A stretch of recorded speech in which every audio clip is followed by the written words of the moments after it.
Okay, our Torah portion was Exodus 30, 11 through 38. And again, this is a 3.5-year cycle. In Yeshua's time, they did a double 3.5-year cycle that equaled the 7 years of release. So they were on that 7-year cycle, just like the year of release, and then the year of Jubilee after 7 sevens. So, Exodus 30, starting at verse 11. Who wants to read? No. What you say? Yeah. Brother, go ahead.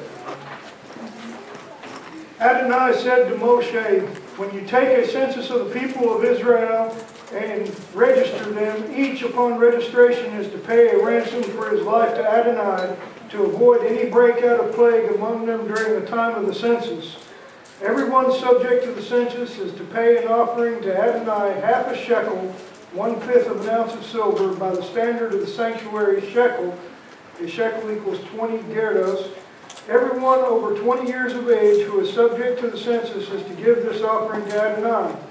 The rich is not to give more, or the poor less than the half shekel when giving Adonai's offering to atone for your lives. You are to take the atonement money from the people of Israel and use it for the service in the tent of meeting, so that it will be a reminder of the people of Israel before Adonai to atone for your lives. Okay, that's good.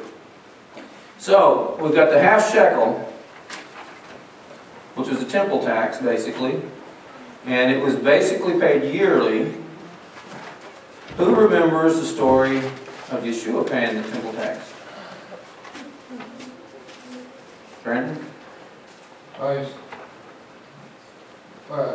talking about the disciples were talking to Yeshua about or giving tribute.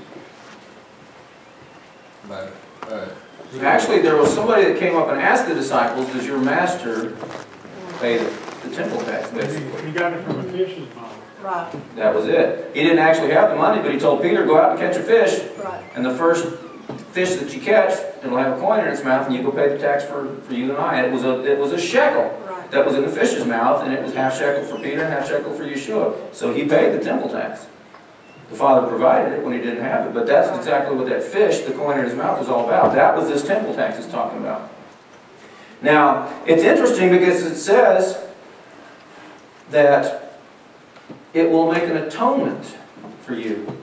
This was an act of obedience that actually will make atonement. Price of redemption. Price of redemption, exactly. Now, it's interesting, it says that when we do that, he said that would be a memorial for the children of Israel before the Lord to make atonement for yourselves.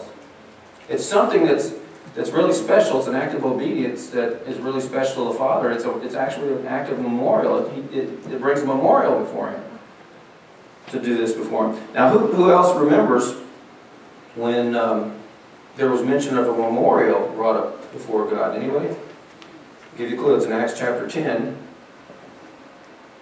I'll read it real quick. It says, there was a certain man in Caesarea called Cornelius, a centurion of what was called the Italian regiment, a devout man and one who feared God with all his household, who gave alms generously to the people and prayed to God always. About the 9th hour of the day, he saw clearly in a vision an angel of God coming in and saying unto him, Cornelius!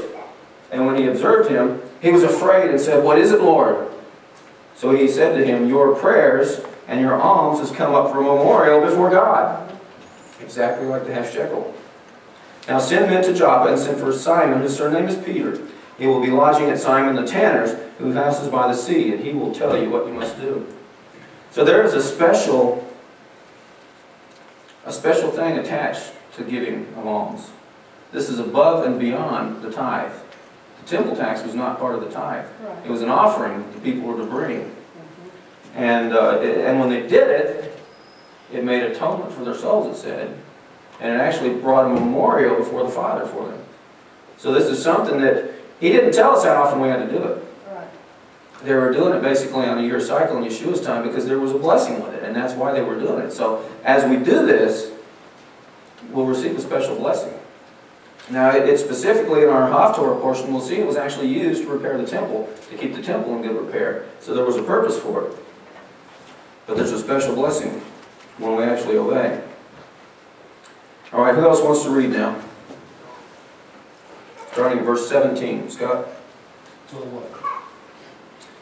41? Yeah, that'll be good. And the Lord said to Moses, make a large bronze wash basin with a bronze pestle and put it between the tabernacle and the altar, and fill it with water. And Aaron and his sons will wash their hands and their feet before they go into the tabernacle to appear before the Lord, and before they approach the altar to burn offerings to the Lord. They must always wash before ministering in these ways, or they will die. This is a permanent law for Aaron and his descendants to be kept from generation to generation. Amen. Now this was specifically a command for Aaron and his sons, the officiating priests. Now, was Aaron's priesthood temporary or was it eternal? That was eternal. It was eternal. He was a candle bearer? No. Yeah, No, Aaron was the high priest. He actually was the one that would take the blood into the Holy of Holies on Yom Kippur. He was the only one in all of Israel at his time that could go into the Holy of Holies. But he promised it to his children also. And in order to be a priest after the order of Aaron, you actually had to be in a direct line from Aaron or one of his sons.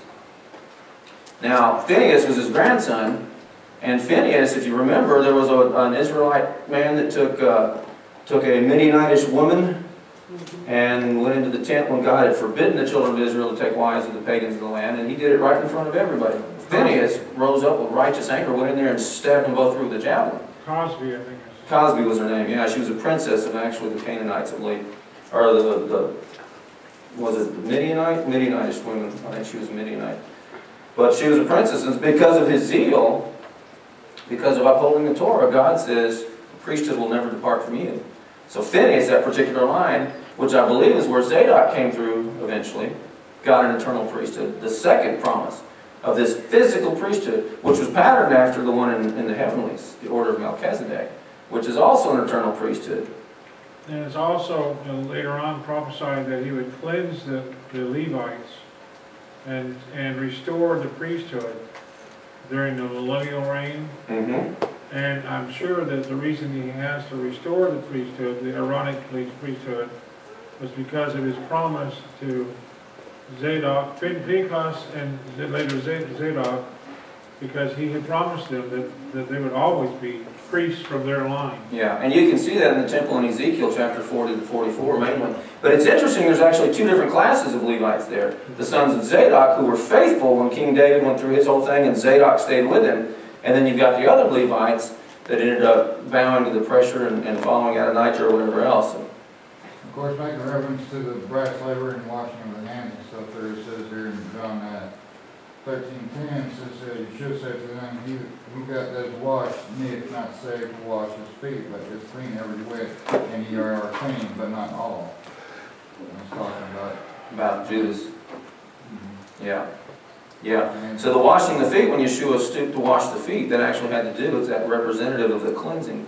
He also said in another place in John chapter 15 or 14, he says, now you are clean because of the words I've spoken. to the Spirit and water. Washing the water of the Word. It's the Spirit and truth. And that's the whole thing. There was a physical washing that the priests were required to do.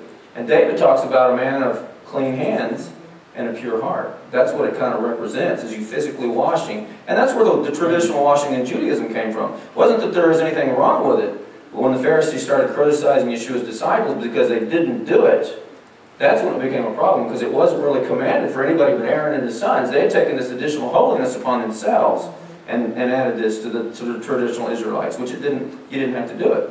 Well, Nothing wrong with it, but you didn't have to do it. which Paul also made reference to it in Corinthians, talking about the bride and all that by the washing of the water of the Word, the bride made Yep. that Yep, exactly. reference to. The words of Yeshua. We've heard about the Sermon on the Mount, the commandments of Christ. There's traditions in some teachings in some churches that the commandments we're supposed to keep now are just talking about the commandments of Christ. Well, that's really true if you want to get technical, because it was the angel that gave the lively oracles to Moses at the Mount Sinai. So that was Yeshua, the angel of the Lord back then, who gave the whole Torah, the commandments of Mashiach. So the whole thing basically are the commandments of the Mashiach. It's all good for us today.